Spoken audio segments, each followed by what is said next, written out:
Hello everyone and welcome back to my channel for another episode of CMYK Play. I'm Teresa, your host. If you're new to this channel, what we do here is each week we explore and experiment creating colorways using CMYK dyes, C standing for cyan, M standing for magenta, Y standing for yellow, and K standing for black. For these experiments, we use 75% superwash merino, 25% nylon sock yarn.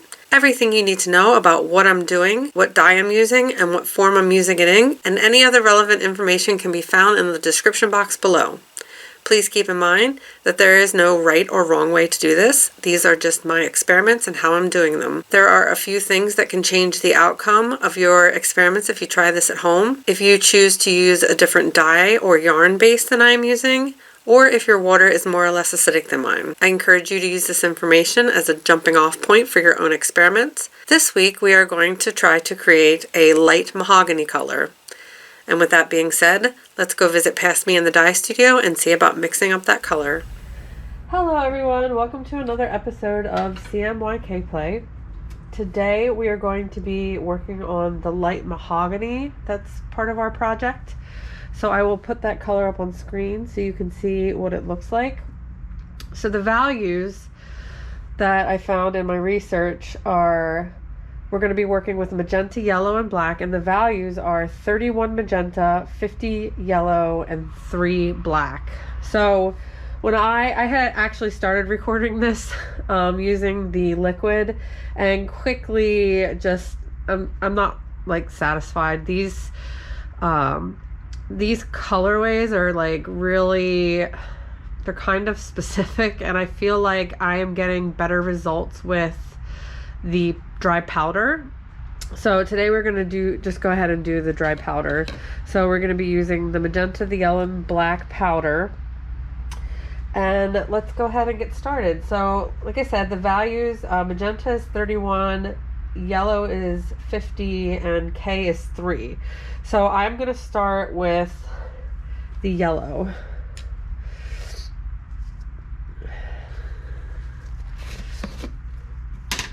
We're going to start with just the way it says it, and then tweak from there.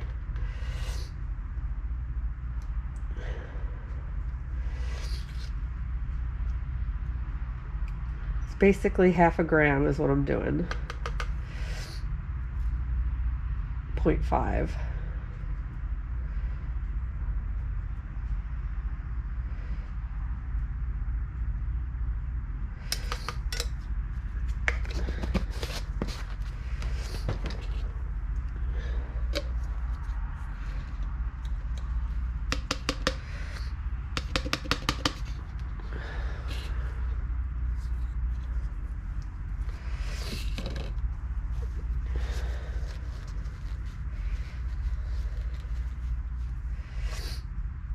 And then the magenta was 31. Now these values are very, very close to the values for the dark autumn gold color. That was the first episode this season. So in that one I was afraid to add enough magenta, and it wasn't until the third one that I got pretty close. Now the black is 3, so we're just going to do 0.03.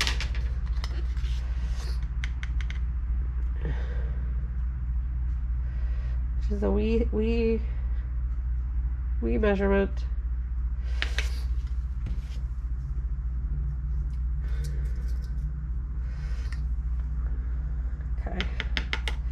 I think that's as close as I can get. It's a very wee measurement.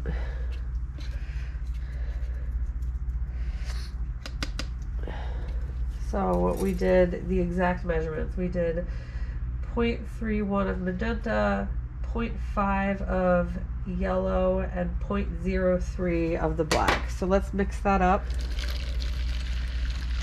Looks very red to me.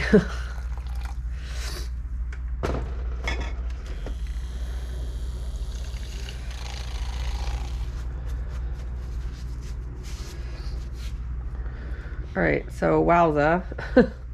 That is definitely very pretty, but quite red.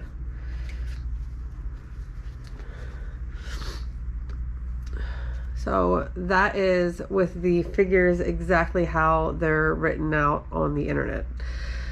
But we know that that's pretty dark. So I think what we're gonna do is, because this is like a concentrate, so when it gets in the water, it, you know, dissipates and the strength of it changes a little bit. So we're gonna go ahead with this for number 1.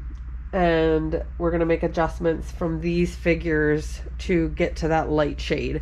So I will see you over at the pots. Okay, we're over at the pots and we're going to go with this attempt number 1.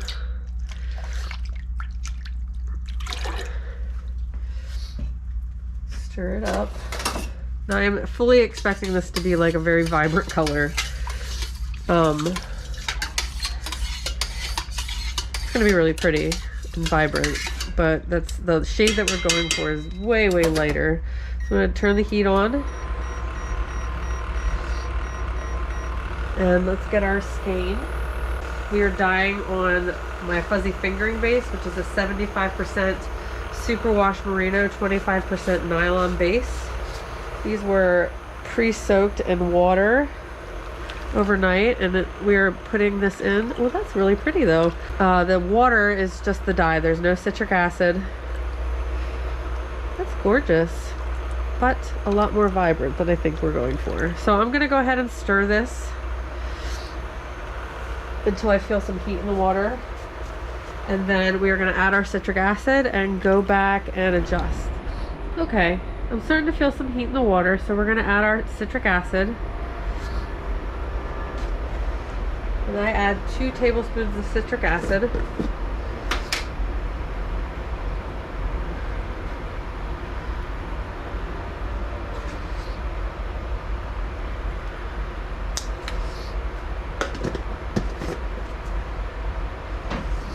And we're going to stir it around a little bit. Now, as you can see, this is a gorgeous color, but it is very bright and very bold.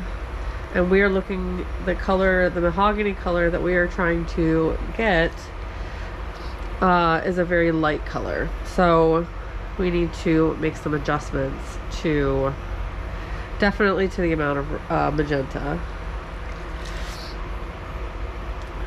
So let's go on back over to the mixing table and I will talk to you about what I have in mind. Okay, so we are back over at the mixing table. And clearly that is too much magenta. And I was thinking that maybe we could half those figures. But I feel like that's going to be super challenging with, sorry for the train in the background. I feel like that it's going to be super challenging with the black. That would be 0.015. So I actually want to try just halving the magenta and see what that looks like. So instead of 0.31 of the magenta, we are going to do, oh goodness, this train. Alright, I think the honking phase of the train is gone now, so we're going to do 0.5 of the yellow.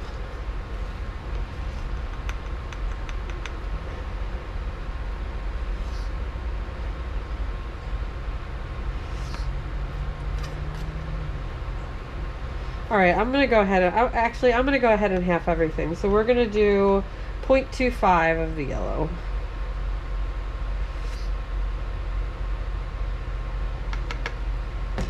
Oh, I just made a huge mess. Shaky hands. All right, 0.25 of the yellow.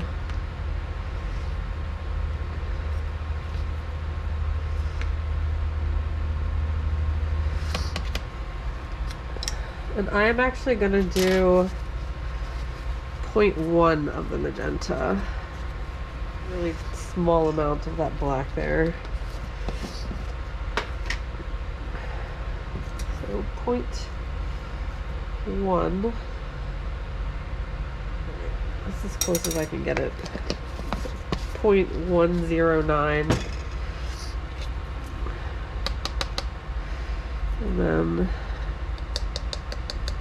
ridiculously small amount of the black. 0.01. We got pretty close. 0.014. So it's a small number.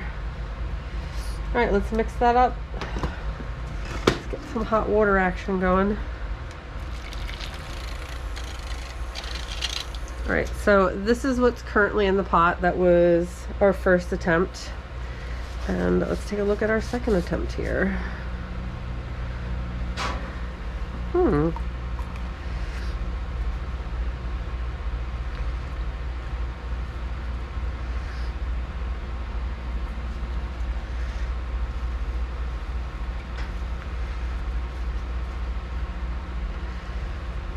That is definitely a much more tame color. It still looks a little red to me. I think I want to add a little bit more yellow. So I'm going to back it back up to our original 0.5. All right.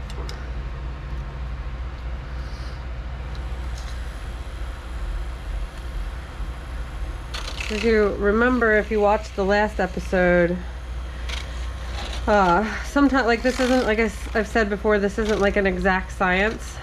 The values CMYK are typically used when referencing printer values, like how the printer prints a color. So it's not an exact translation, but it gives us a good estimate on where to start.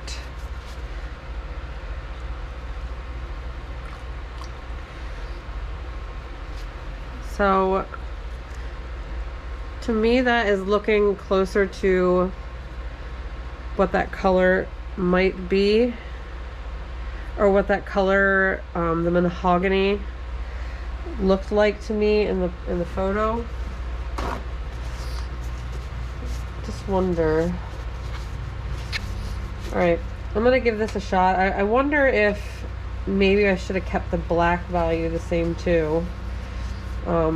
But let's use this as our second attempt, and because I think we're a lot closer, and we will adjust a little more on the next one. So I'll meet you over at the pots. So we are over here with our second attempt. I'm just gonna like mix this a little bit more before I dump it in. Because generally, a rule of thumb is you always want to add the water into your dye. It's a little bit harder to add extra dye in. It's not obviously not impossible, but I just like to give it a little extra so that there's no unmixed particles floating around in there. Yellow is pretty notorious for being a troublemaker when it comes to mixing. So here's our second attempt.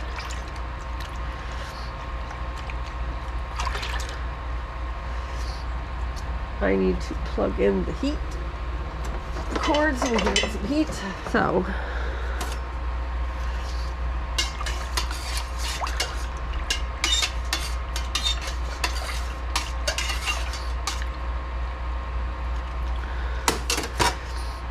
I took on my inspiration palette the numbers that are on that I showed you in the first episode of this season. The numbers that are on are DMC numbers, which is referencing numbers of the colors of embroidery thread. So I had to really do some legwork to get those translated to CMYK values. And some of the names are just very confusing. All right, that looks very, very, very good. So I'm kind of excited. I think we're getting much closer. So let me get our skein. I'm going to turn on the heat here. I think it'll be interesting when I need to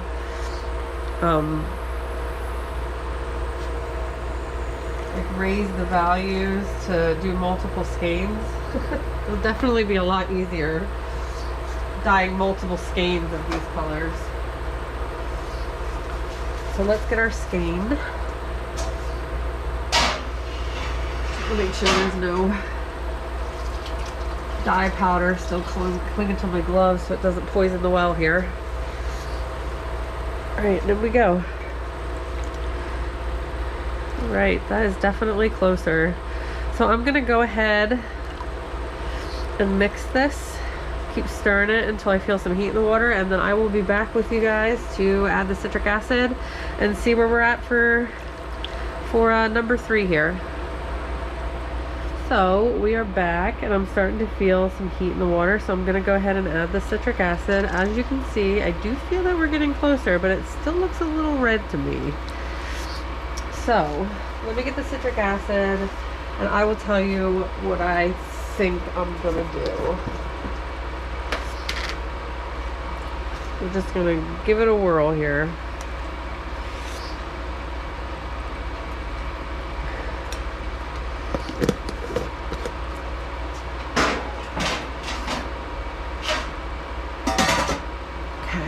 Stir that up. We are on the right track. This color is very close, but I'm still seeing a little bit more red than I would like. So I think what I want to do is just bump the yellow up a whole lot. I want to do a mixture. See, some of the yellow is still in the water, and you can tell when I put my hand in the water, you can see the yellow. Like the red, it is striking first. And the yellow is going a little slower. So now that the citric acid's in there, this is going to change. See, it's even changed in just a few moments that I've been stirring. It's like amazing. It's like magic. There's still a lot of yellow in the water though. I also wonder if we added more black in, if that would tone it down a little bit. So close. I'm sitting here looking at the picture while I'm stirring this, and I'm really pleased at how close that is, but I still think it's a little too red. So let's go back to the mixing table and I will talk to you about my thoughts here. So we are back here at the mixing table. And like I said when we were over at the pods, I am very pleased about the way that color looks. But I just think we could get a little closer, and it's still got a little more red in it than I would like. Of course, we're not gonna fully know until it's washed and dry, because when the yarn is wet, sometimes it appears darker, and as it dries, it lightens up. So it could be that I didn't hit the nail on the head that with this particular batch, attempt number 2, but I want to see if we can get closer when it's wet. So I'm going to move the black back up to 0.03. I'm going to keep the magenta at 0.1, and I want to do 1 full gram of the yellow and see what that looks like. We're going to do 1 full gram of the yellow.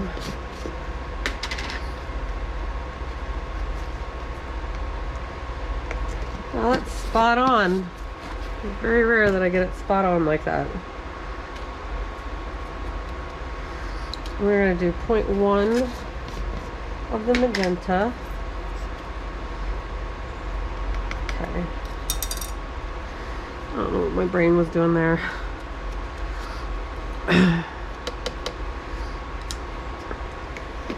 And then we're going to do 0.03 of the black.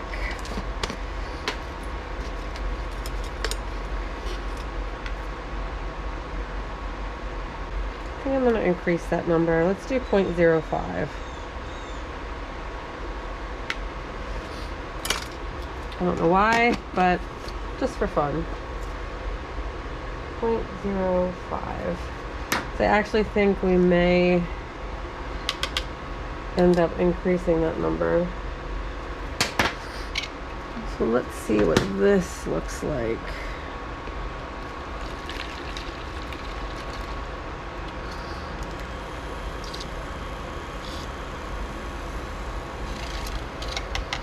All right, let's see.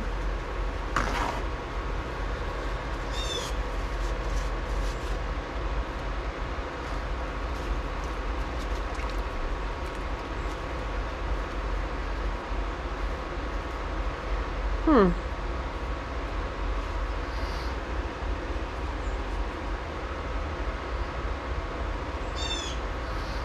that wasn't the one. So that's what it looks like. So I, funny enough, I actually think I'm gonna add some magenta in. I'm gonna add another 0.1 of magenta.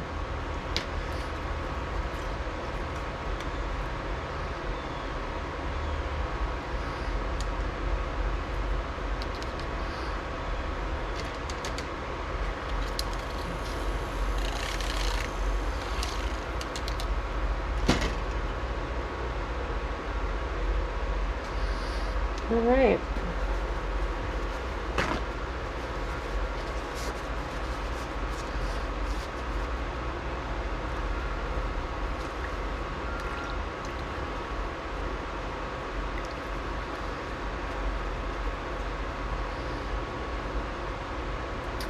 So just another 0.1 of red. Yep, we're gonna go with it. I will see you over at the pots. Temp number 3.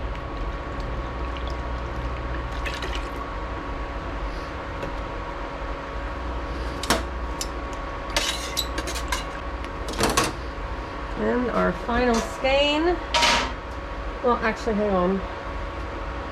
So I want to look at once it's in the pot. Yep, we're gonna go with that. And in we go.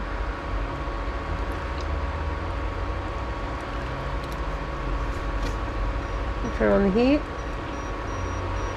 So I'm gonna go ahead and stir this. Looks like the red is picking up first. So I'm gonna go ahead and stir this until I feel some heat in the pot, and then I will be back with you. I'm starting to feel some heat in the water, and as you can see, the magenta is, just like the last one, the magenta is striking first. There is quite a bit of yellow still in the water.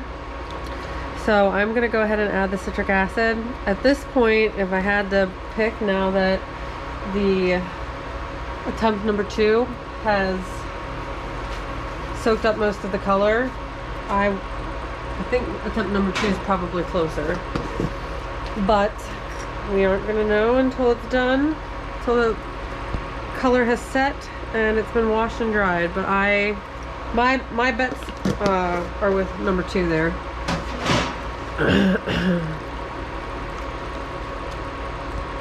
So I will send you back to present me to show you the results. Welcome back. I hope you enjoyed today's dye session. These colors were definitely shades of orange that you couldn't tell what it looked like when the yarn was wet. So let's go over all 3 attempts. Attempt number 1 was 0.31 grams of magenta, 0.5 grams of yellow, and 0.03 grams of black. And this is what we came out with. And like really vibing on this. So pretty.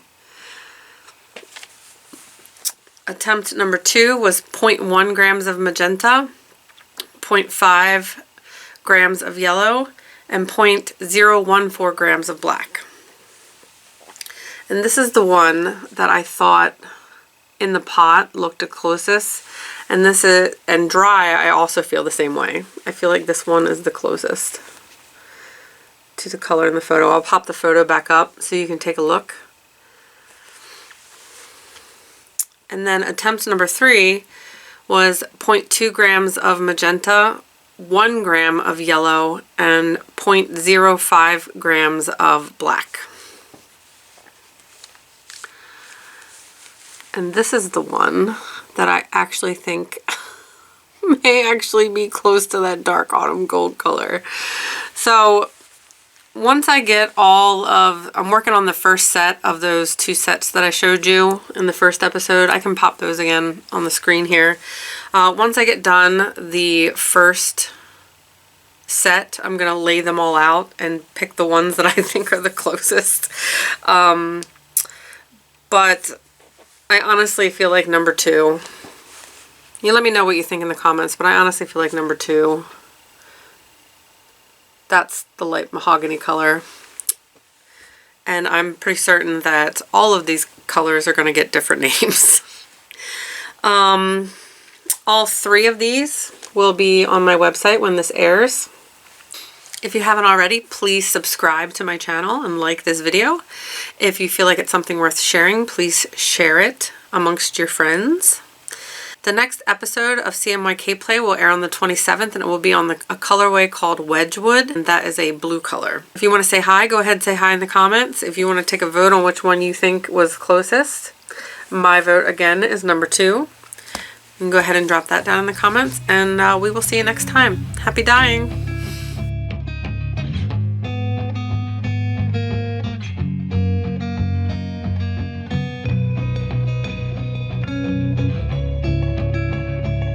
A few of you had asked me if there was a way that you could support the channel, and there is now. I started a Patreon, and the link for that will be in the description box below. There are 3 tiers, and I have a whole bunch of fun stuff planned for when I start having patrons. We'll be communicating through the Patreon app, and also I set up a server just for patrons on Discord. There's 3 different tiers, and it gives you access to all different kind of stuff. At this time, I'm not monetized on YouTube, so each episode is 3 skeins of yarn, and it can get a little costly. So any extra bit that you're willing to do to support the channel is amazing, and I am forever grateful for you guys even wanting to do that. I hadn't considered doing this until people started reaching out to ask if there was a way that they could support. So thank you, and I look forward to getting to know you guys and connecting with you guys in a whole other way. So thanks.